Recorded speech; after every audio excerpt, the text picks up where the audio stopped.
They scraped every picture on the internet they could get their hands on. And so that's against the usage rules and agreements of all these websites. So if you had a picture posted on Facebook that was publicly accessible, or on Twitter, or on these...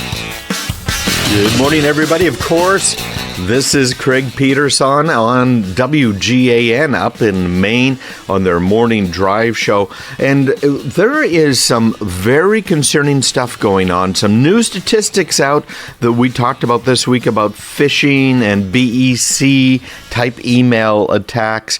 And we get into it right now.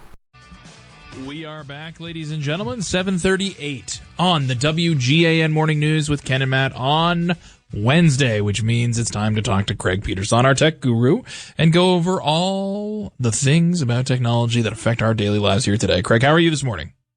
Good morning. Doing well. Well, let's start talking about some tech news, shall we? How many organizations last year were successfully phished? Yeah, this is a really big trend that's been going on. You know, we keep hearing these warnings. FBI has some warnings out, and we talk about them here on the show. But this is really getting down to the brass tacks, because we're all somehow making some money, right? And whether or not you are getting paid because you know nothing about an oil company, or perhaps you are getting paid because you're working hard and getting up at 3 a.m. every day. Those organizations, every one of them right now is being phished. And of course, you know what phishing is. Those are those types of emails that we get that are trying to encourage you to click on something, maybe download something, etc. And there's some new statistics that are out right now that are kind of a little scary. You know, I'm not even sure these are that accurate, because they say that nearly 90% of organizations around the world were targeted with this whole business email compromise type of scam, spear phishing attacks, which is a very, very big deal. And I think it's probably closer to 100% of organizations. I don't know. You guys, you probably both have gotten those emails, right? Supposedly from your bank, etc. Absolutely. Sure. Yeah, so I don't know why it's only 90%, but it's very, very bad. It's very high. They're looking at global data from 50 million simulated phishing attacks that were sent out to the customers of this one company that helps with security by the name of Proofpoint. And they sent them out over the 1 year period. And the part that's really, to me, alarming, because, you know, 100%, that's not news. But unfortunately, more than half of the people that got these simulated phishing attacks opened the email and clicked on a link. They were convinced to do it. So that's the scary part. And another big story this week is telling us a little bit about what the results of that are, the costs of it. It's happening more. We are getting better, okay? It used to be that it was 90% of people would open these emails. So we are getting better, but the costs are even increasing. So we were talking to Craig Peterson. He is our tech guru, and he joins us at this time every Wednesday to go over what's happening in the world of technology. So I am always fascinated by this evolving facial recognition technology thing. You know, I'm thinking of walking into, the Gap or whatever, like in Minority Report, and they scan your eyes, or they just, they know who you are, and they say, "Welcome back to the show, to the store. How did you enjoy those jeans that you just bought? Would you like to look at something new, etc." But obviously, the real utility of it, at least right now, is in terms of security and things like that. So obviously, London is now adopting its facial recognition technology for police to use, and Europe is considering a ban on it. Talk to us about where we stand with the use of this technology for law enforcement and I guess beyond. Last weekend on my show, of course, Saturdays at 1 p.m. here on the same stations, but on my show last weekend, I went into quite a bit of detail about this one company that had been operating kind of underground. And they did something that is frankly illegal. They scraped every picture on the internet they could get their hands on. And so that's against the usage rules and agreements of all these websites. So if you had a picture posted on Facebook that was publicly accessible, or on Twitter, or on these online sites that you share your photo albums with, they have it. They have over 3 billion social media pictures. And what they're doing is selling subscriptions to police departments. And the police department, by paying, it's as little as $10,000 a year, can take a picture from some security camera somewhere and run it through this software. It's an app that runs on your phone, and it will tell the police where it has seen you before online. So the police have been hindered over the years by only having pictures in their database of people who have already had interactions with police. You know, you get arrested, your photos taken, your fingerprints are taken. Now they have been able to identify hundreds or thousands of people that were involved in crimes that were unsolved crimes, which is really kind of interesting. So what London's doing now is they're taking that same type of tech. By the way, there's lawsuits against this company right now. It's in use in New York City. A lot of police departments are using it. But London's taking that type of technology, because it's one thing to have faces.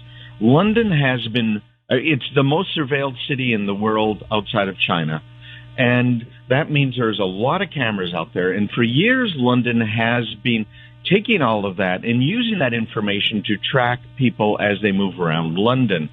Now, with this newer technology that we're starting to see, where it's tying it into social media posts to pictures it can find almost anywhere, they're really worried about what they're calling a breakthrough assault on our rights. And we're starting to see this here in the UK or the US as well. And it's very, very scary. The facial recognition is 80-ish% accurate. In some cases, in worst cases, it's about 80% inaccurate, which is really bad. I think this is dangerous technology in the wrong hands. It can easily be misused. And the wrong hands doesn't mean like the wrong guys in the White House. The wrong hands just mean somebody who has access to this type of a database, who wants to find the name and phone number of that person they saw in this coffee shop so they can call them up and try and get a date. It could be that simple. So I'm getting very concerned about it. Our law enforcement here in the U.S. has gotten lax with the rules of evidence that have been around for a long time, and retaining things like our photos. When should they be retaining it? Many police departments have cameras, video cameras on the cars as they drive around now. In some jurisdictions, it's taking pictures of your car, picture of your license plate, pictures of all of the occupants. And if it finds there's any sort of a ticket that's been issued against the owner of the vehicle or the vehicle itself, they'll pull you over all automatically. This, frankly, really concerns me, because there will be mismatches. There will be people who are accused that shouldn't be. And frankly, I think we should be secure and have that type of privacy.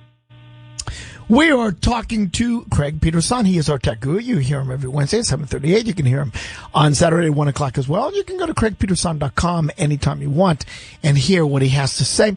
You know, we did hear earlier, Craig, about Jeff Bezos' phone being hacked. What's the latest on that, and should we be concerned about that? This presents an interesting problem, because Jeff Bezos was using a piece of software on his smartphone that many people use, and it's called WhatsApp. It was bought by Facebook some time ago. And apparently what happened is that the Saudi crown prince was upset with what the Washington Post had been printing about the murder of Jamal Khashoggi. Now, Khashoggi had written articles, news stories for the Washington Post. And there were a lot of negative things after his death that were posted in the Washington Post, right? That were printed in the Washington Post. So the Saudi crown prince had apparently met Jeff Bezos at a party, and they exchanged WhatsApp phone numbers. That's how you communicate in WhatsApp. You have a phone number associated with your account. So now they could actually talk to each other using WhatsApp. And WhatsApp is an app designed for secure communications that is designed to be encrypted from end to end. So now let's get into a little bit more meat of your question, which is what happened here behind the scenes. Well, it turned out that WhatsApp had a bug in the way it handled, or maybe even still handles, access to your photos and videos and other information, contacts on your phone. And apparently, someone used the Saudi Crown Prince's WhatsApp account, sent a video to Jeff Bezos, and that video had in it some malware that gave them full access to Jeff Bezos' phone numbers, phone numbers, probably the contacts, but definitely videos and photographs. And Jeff Bezos noticed his phone was slow, which, by the way, is the number one reason I get phone calls for security, that the email's slow, the phone's slow, computer's not working right. And so Jeff took his phone to one of these places that did some cyber forensic analysis on the phone, found out, yes, indeed, wait a minute here. The amount of data that's being sent by your phone is 106 million% higher than normal. It is sending videos, etc., out to the Saudi Crown Prince. And guess what ended up happening? We ended up with the most expensive divorce in history with Jeff Bezos and his wife, because those videos and photos were apparently leaked. So that's the basics of what happened here. Well, Craig Peterson joins us at this time every Wednesday to go over what's happening in the world of technology, today being no exception to that. Craig, as always, we appreciate you joining us here, and we will talk to you again next week. Hey, gentlemen, take care. I'm going to talk more about this weekend on my show at 1 on Saturday, because I want to get into what can you do to prevent this sort of thing. What should you do? So we'll cover that in more detail on Saturday. And we'll be looking forward to it, Craig. Take care, guys. Thanks a lot. All right, why don't we go to the news? Hey, everybody, make sure you are on my email list so you get all of this and more. Just go to craigpeterson.com/subscribe. I keep pretty much everything up there on the site. Again, craigpeterson.com/subscribe. We'll talk to you again on Saturday. Bye-bye.